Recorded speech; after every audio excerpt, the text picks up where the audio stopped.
ਜਾ ਸ਼ਾਇਦ ਮੈਂ ਕਹਿਵਾਂ ਉਹਦੇ ਕੋਲ ਸੀ ਮੈਂ ਉਹਨੇ ਉਹਦਾ ਕਮਰਾ ਦਿਖਾ ਲਿਆ ਹੈ ਨੀ ਇਹ ਅੱਛੀ ਨੋਰਵੀਜਨ ਲੱਕੜੀ ਉਹਨੇ ਕਿਆ ਰਹਿਣਾ ਤਾਂ ਮੈਂ ਜਾ ਜਿੱਥੇ ਵੀ ਤੇਰੀ ਮਰਜ਼ੀ ਮੈਂ ਆਲੇ ਦੁਆਲੇ ਦੇਖਿਆ ਕੋਈ ਉੱਥੇ ਕੁਰਸੀ ਨਹੀਂ ਸੀ ਮੈਂ ਦੂਰੀ ਤੇ ਬਹਿ ਗਿਆ ਸਮਾਂ ਸੋਚ ਕੇ ਉਹਦੀ ਸ਼ਰਾਬ ਪੀ ਕੇ ਅਸੀਂ 2 ਵਜੇ ਤੱਕ ਗੱਲਾਂ ਕੀਤੀਆਂ ਫੇ ਉਹਨੇ ਕਿਹਾ ਸੌਣ ਦਾ ਸਮਾਂ ਹੋ ਗਿਆ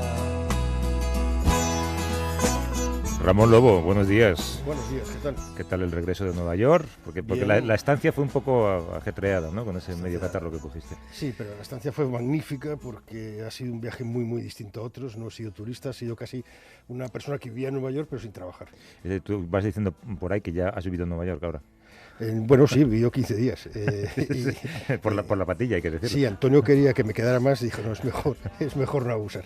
Oye, no está mal el regalo que te has encontrado a la vuelta.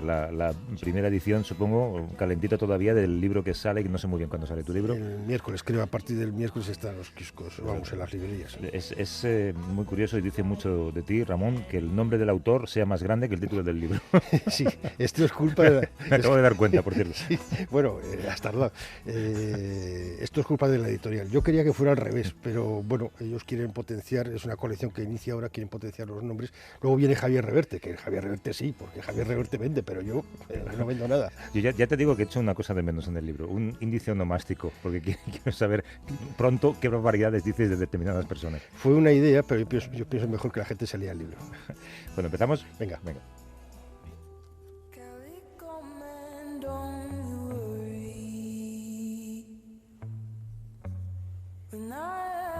Drop your hand as I have to leave this city, but I'll likely come again. You don't have to tell your sisters. La Guerra Fría, en versión submarina, entre Estados Unidos y Rusia, ha resurgido. El detonante es la alerta norteamericana por la presencia de submarinos rusos cerca de nada más y nada menos que los cables de Internet que cruzan el Océano Atlántico. ¿Cuál es esa alarma, Ramón? Bueno, publicó el New York Times una historia, fuentes oficiales, claro, que decía eso, que submarinos rusos están pasando muy cerca de cables con Internet. Entonces empezó a especular un poco qué pasaría si se cortaran esos cables. Más del 95% del tráfico de telefonía y de Internet mundial va diariamente por esos cables que tienen apenas 7 milímetros de diámetro, pesan unos 10 kilos por metro. Antes de la llegada de la fibra óptica eran mucho más gruesos, infinitamente más pesados. Pero bueno, medidas a un lado, ninguno de los dos países ha abandonado nunca esa política de pinchar telecomunicaciones, del espionaje. Sí, estamos en una especie de preguerra fría o algo así, lo vimos en Ucrania, con Crimea también, ahora en Siria, aunque yo creo que en Siria hay más acuerdo del que parece mostrarse. Ahora se ha llegado a un acuerdo de las distintas partes que es un brindis al sol. Y ahora se ha trasladado un poco a esto de los cables. Yo recuerdo cuando la guerra de Irak, ¿te acuerdas las mentiras que se contaban? Yo no sé si esto es verdad. No las recuerdo. No, era todo verdad lo que se me había decían, unas armas, no sé qué, no sé cuántos. Pero bueno, el caso es que sí se pueden cortar esos cables. Pueden ser los rusos, los chinos, un terremoto, yo qué sé, los propios americanos. ¿Se pueden cortar? ¿Se pueden pinchar? Es una pregunta que Sí, no sé. Entonces me pareció una historia muy interesante porque, claro, nosotros vivimos ahora en un mundo de móviles e internet y pensamos que todo esto es desde hace siempre. Claro, y además no sabemos que dependemos de esos pequeños cables. ¿Cuál es el mapa de las comunicaciones? Sí, después eso, el mapa es muy sencillo. Nosotros tenemos una vulnerabilidad tremenda. Es decir, que me contaron una historia preciosa de un chico que cuando estaban construyendo todavía la torre, el 11S, un hombre que está aficionado a los selfies, se subió a esa torre, grabó a los guardias durmiendo y vio el amanecer y luego lo colgó todo en Facebook. Claro, le detuvieron inmediatamente porque el sitio más seguro de Estados Unidos tenía un agujero. Bueno, pues todo tiene un agujero, parece ser, y esto de los cables pues nos ha puesto que quizás todo este mundo tecnológico que vivimos, hay una enorme dependencia. ¿Qué pasaría si nos quedáramos sin Internet, por ejemplo, una semana? ¿O puede un submarino ruso, por ejemplo, dejar al mundo entero sin Internet? Se lo vamos a preguntar a Josep Pegueroles, que es profesor del Departamento de Ingeniería Telemática en la Universidad Politécnica de Cataluña. ¿Cómo está, Josep? Buenos días. Hola, buenos días. Buenos días. La primera pregunta es, ¿cortando un cable se podría cortar Internet a nivel mundial? Bueno, cortando un cable únicamente no sería posible, pero sí cortando unos cuantos cables, submarinos todos ellos, se podría dejar aislada distintas zonas geográficas del mundo a nivel de Internet. Para entendernos, podría, en vez de tener un único mundo global todo interconectado, pues tener distintas islas aisladas entre ellas, que dentro de ellas se podrían comunicar, pero no unas con las otras. Claro, sería casi ciencia ficción imaginar qué pasaría si de repente se cortaran esas comunicaciones, pues por ejemplo, entre dos continentes. Me imagino, por ejemplo, transacciones bancarias, cualquier cosa que tuviera que ver con dinero. Sí, este sería el sector que más sufriría, porque el mundo financiero, todas las transacciones financieras, los mercados de capitales, funcionan actualmente en tiempo real gracias a que tenemos comunicaciones instantáneas en todo el mundo. Por supuesto, estas operaciones se tendrían que paralizar, no se podrían seguir adelante, aunque realmente el usuario medio, el ciudadano que no tenemos este tipo de transacciones, mantendríamos nuestro dinero, no es que perdiésemos nuestros fondos de los bancos, lo único que no se podrían realizar operaciones en el mercado de acciones, por ejemplo. O sea que podemos decir que toda nuestra vida nos pende de un hilo, ¿no? La verdad es que dependemos más de Internet de lo que creemos. Cualquier proceso industrial un poco complejo actualmente se realiza mediante comunicaciones electrónicas que en algún momento u otro pasan a través de Internet. Toda la cadena de suministro de las grandes multinacionales que gobiernan el comercio global, pues se vería afectado porque no sabrían todas sus líneas de distribución en cada momento dónde están sus productos. Deberíamos hacer un paso atrás en la historia, ¿no?, de cómo funcionábamos antes, más a papel y lápiz. Todo se tiene que decir, por eso que Internet también está preparada para que, aunque haya puntos débiles y que se puedan atacar, que se pueda restablecer de forma más o menos rápida. No hay ningún organismo, digamos, que vigile expresamente por la seguridad de esos cables, que me imagino el trazado estará más que delimitado. Bueno, Internet se gobierna en sí por la Internet Society, que es un organismo internacional que regula tanto desde cómo se establecen los supernodos o los nodos en routers grandes que interconectan continentes, hasta quién puede acceder a una determinada dirección IP o cómo se distribuyen estas direcciones de Internet. De todas formas, la responsabilidad de la custodia de la seguridad viene por parte de los grandes carriers, que son empresas privadas, que se dedican a transportar estos datos y son los propietarios, en el fondo, de estos cables submarinos. Os he tuiteado un mapa para que seáis conscientes de qué estamos hablando, ¿no? Cuando decimos que submarinos o barcos están cerca de estas infraestructuras que denominamos infraestructuras críticas, lo que decimos es que están navegando o bien por el fondo del mar con submarinos o cerca en la superficie de barcos que disponen de submarinos que son capaces, robotizados incluso, sin humanos, que son capaces de ir muy profundo en el mar. Pero hay muchos de esos cables. Entonces, para realmente cortar las comunicaciones en Internet se tendrían que cortar unos cuantos, porque Internet está pensada para que si por un determinado cable no puede llegar la información, pues esa información se redirecciona hacia otro cable para hacerla llegar por otro camino. Lo que sí que pasaría es que habría más colapso y iría más lenta las comunicaciones, pero tampoco si por el corte de un solo cable no se produciría un blackout global, que se llama. Y la pregunta que me hacía antes, igual es una estupidez, pero ¿se podría pinchar uno de esos cables para, de alguna manera, interceptar esa comunicación?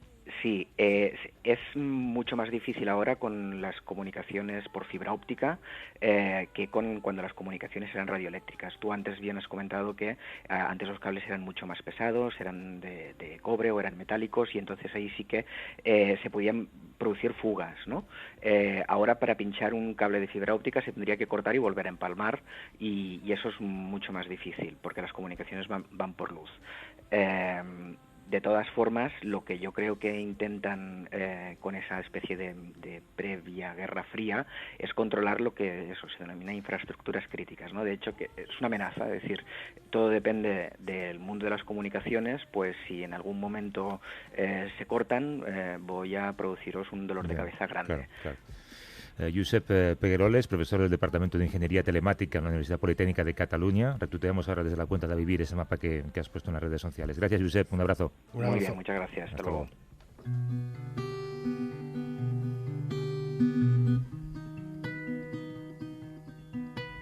Después de más de tres décadas de vigencia, el jueves pasado, Ramón, China puso fin a esa política del hijo único de la que tanto se ha hablado. Sí, nació en el 79 y ha sido una catástrofe en muchos aspectos porque lo que ha hecho es que la mayoría de las familias prefieran tener un hijo varón.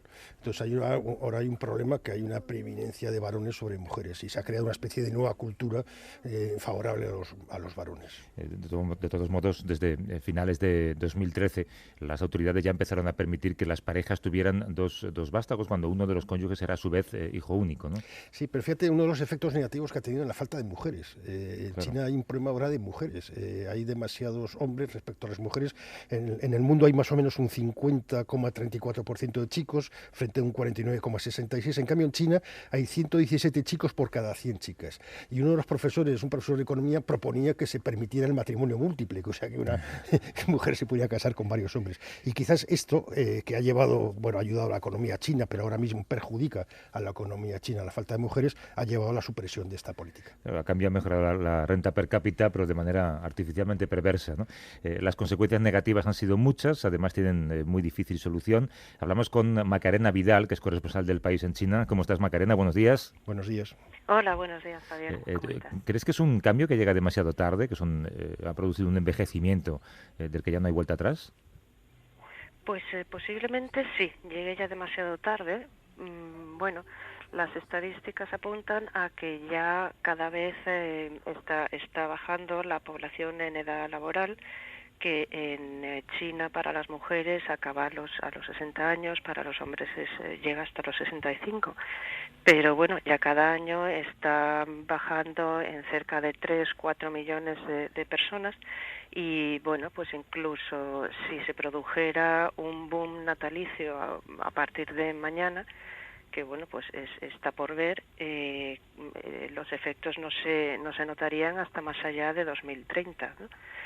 También no solamente es lo que es la población laboral, sino también en la actitud de la población, ¿no? Ya, sobre todo en las zonas urbanas, pues ha cambiado la mentalidad. La gente ya se ha hecho la idea de tener un solo hijo y ahora pues la posibilidad de tenerlo se les hace muy cuesta arriba, porque bueno, en las ciudades chinas el coste de la vida es tremendo con respecto a los ingresos para la mayoría de la gente y bueno, pues no se ven en muchas ocasiones capaces de afrontar este gasto, ¿no? En estos 30 años ser mujer ha sido bastante duro.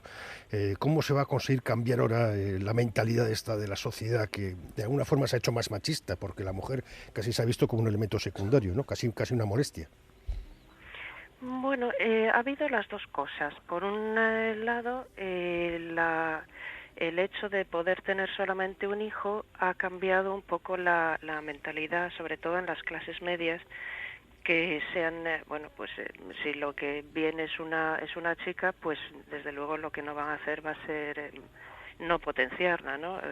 A estas niñas, las clases medias les dan todo lo que tienen los padres y los abuelos. Tienen a 4 abuelos y a 2 padres a su servicio, pagando los estudios, que aquí son muy caros, y bueno, pues estas niñas crecen muy conscientes de que son el ojo el ojito derecho Sí, de en el toda campo, la familia. en el campo ha sido muy distinto, ¿no? Las zonas Exactamente. rurales. En cambio, en el campo es completamente diferente. Ahí la situación es que los hijos tradicionalmente, los varones, son los que se hacen cargo de los padres. No hay un sistema de seguridad social que garantice el mantenimiento de los ancianos, entonces son los hijos varones los que se tienen que hacer cargo de los padres, con lo cual allí es mucho más apreciado el hijo varón, y es precisamente allí donde más quizás se note la diferencia o esta desproporción entre varones y mujeres. ¿Tú crees que tendrá algún efecto en la economía china?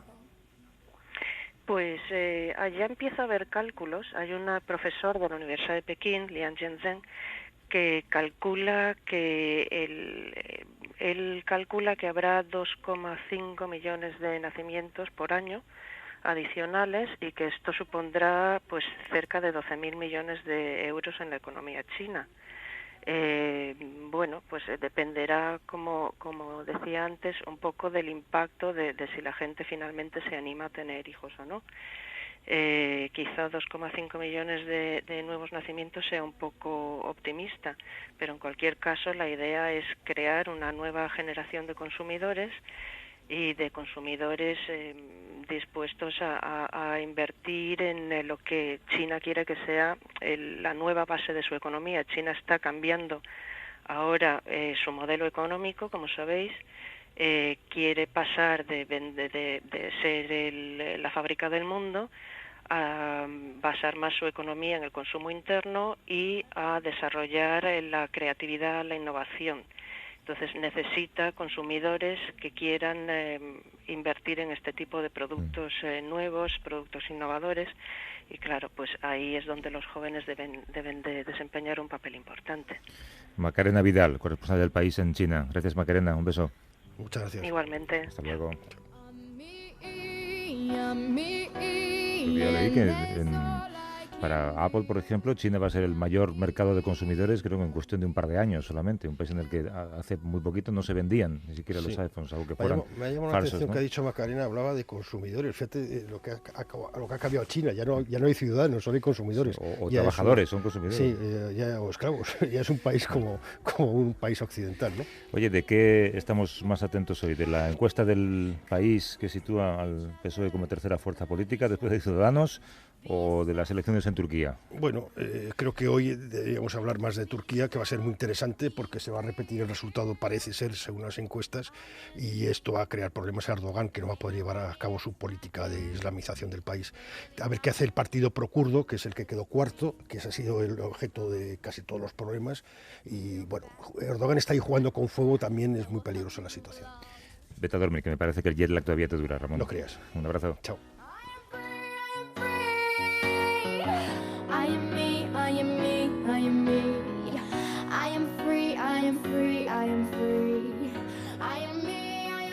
A vivir, que son 2 días. Javier del Pino.